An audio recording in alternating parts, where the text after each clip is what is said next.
Welcome back to Miami Art Week. Tell us who you are and about this amazing work of art. Hi, my name is Beth Leitzke, and I'm with Elizabeth Ann Photography. And this is a piece of my nostalgia series. It's called Echoes of Dance.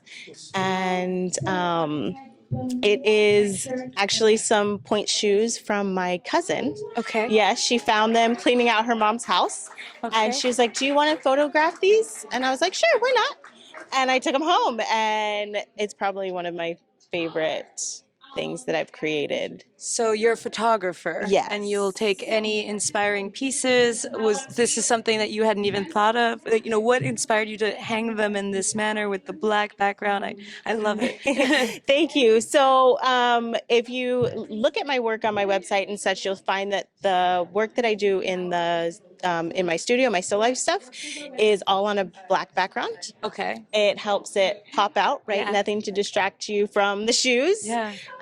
So it's all done like that. And then, honestly, the ribbons, that go up your leg for the shoes, I just thought it was kind of nice to hang them, and it got them honestly a little bit out of the way for the shoes, and it just ended up creating this scene here. And so the nostalgia series, what other types of photographs, what other objects might be in those? I have Mr. Potato Head. Okay. I have some crayons that you'll see here, and also a baseball glove and baseball gloves, excuse me, and gosh, a slinky, a rotary phone. Okay. I just was looking for any item that might take somebody back to their childhood, right? Childhood, exactly. yeah, Like yeah. I had somebody who saw the rotary phone and was like, "Oh, my grandma had one of those." Yeah, So yeah. that's what I was trying to do. That's amazing. Yeah, thank And what you. type of camera do you use, or what's your process with the photography, like technically? Okay, so I shoot with a Nikon, a D750, and for these I use my macro lens. Okay. The goal is to get as much detail as possible, right? So you can see the little fringe on the ends of the shoes and things like that. I want to take everyday items and show you the pieces that people would normally overlook, right? So, like I said, the fringe on these shoes, in the Mr. Potato Head, the little tiny pieces, you'll see that I zoom in pretty close onto the pieces. So you can focus on those and see even the little scratches in the plastic that Wow. you know they were played with. Yeah. Right. The baseball has writing on it from Yeah. somebody who used it in a game, right?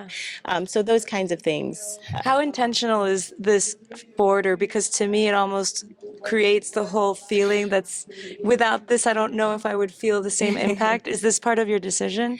It is. It is. So, presentation is everything, right? Yeah, yeah. So I try to find some colors when I do the matting that I can pull from the photo. You'll see the brown looks almost like the brown in the bottom of the shoes. And the pink, although it's not the same as the shoes, is very close. Yeah. And so it ties the shoes and the mat together. And you're right, the impact is not quite the same if you don't have the border. Right. And also, as we all know, ballerinas go through a lot of pain, and this could have been a painful image, but it almost feels like happy and youthful, like you said, nostalgic for little girl's room or something. Exactly, especially if, say, mom was a dancer, right? And so she can add that into her daughter's room. Or, right, it is a painful, I've never done it, but Yes. I've seen. Yeah. So yeah, the tired, the long hours, the painful toes, all of Yes. those things can be seen in the shoes. But right, I'm hoping that it takes you back to that place of, oh my gosh, I remember when I was a dancer and all of the great things that brought with it. Yeah. Well, this is amazing. Thank you so much for bringing this. We're looking forward to seeing the other pieces. Mr. Thank you. Potato Head sounds also very fun. So we appreciate you coming and bringing your piece of work. Thank you. I appreciate you guys having me. Thank you. Thanks.